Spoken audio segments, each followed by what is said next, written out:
गुरुजी की पूरी सेवा करते थे। गुरुजी क्या करने के लिए बोलते थे, इसे गुरुजी बोलते थे चुप रहा करो, कि ज्यादा बोलने से हमारी बहुत एनर्जी वेस्ट होती है। और उन्होंने मुझे सिर्फ 3 सत्संग सुनाए पूरे 1 महीने में। जो एक सत्संग उन्होंने सुनाया था कि वो समंदर के किनारे पे खड़े हुए थे, शेषनाग निकलते समंदर से और किशोरी अंकल को पूछते हैं गुरुजी का घर कहाँ है।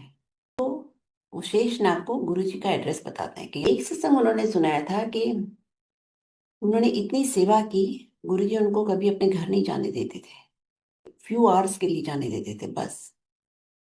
टोटल डिटैचमेंट करवा दी गुरुजी ने। उनको पता नहीं था उनका घर कैसे चल रहा है। उनकी मदर बहुत बीमार हो गई, तो उन्होंने अपने गुरुजी को आके बोला कि गुरुजी मेरी माँ बहुत बीमार है। बट वो समझ गए कि मेरी माँ जाने वाली है उनकी। तो फिर आके उन्होंने गुरुजी से कहा, गुरुजी मतलब उनका बेटा उनको फोन करता रहता था कि गुरुजी वो मेरे मदर नहीं रहे, तो मैं जाऊं संस्कार के लिए। तो गुरुजी ने कहा तू जाके क्या करेगा, तेरा भाई जाएगा कर देगा संस्कार। गुरुजी ने उनको नहीं जाने दिया। और फिर 13वीं के दिन उन्होंने आके गुरुजी को बोला। तो उन्होंने गुरुजी को बोला आज माता जी। तो गुरु कुछ नहीं बोला। फिर उनकी हिम्मत नहीं बोलने की। लेकिन उन्होंने जैसे ही देखा कि जो जूते थे वो चप्पल में कन्वर्ट हो गए, जो पैंट पहनाई थी गुरुजी को वो एक सलवार में चेंज हो गई, जो शर्ट पहनाई थी वो लेडीज शर्ट में चेंज हो गई। और for a fraction of second Guruji की जगह देखा उन्होंने कि मेरी उनकी माँ खड़ी थी। और नेक्स्ट मोमेंट वो गुरुजी में कन्वर्ट हो गई। गुरुजी खड़े थे उस जगह पे। तो गुरुजी ने उनको उनकी माँ के दर्शन करवा दिए। गुरुजी ने कहा देख तेरी माँ मेरे अंदर समा गई।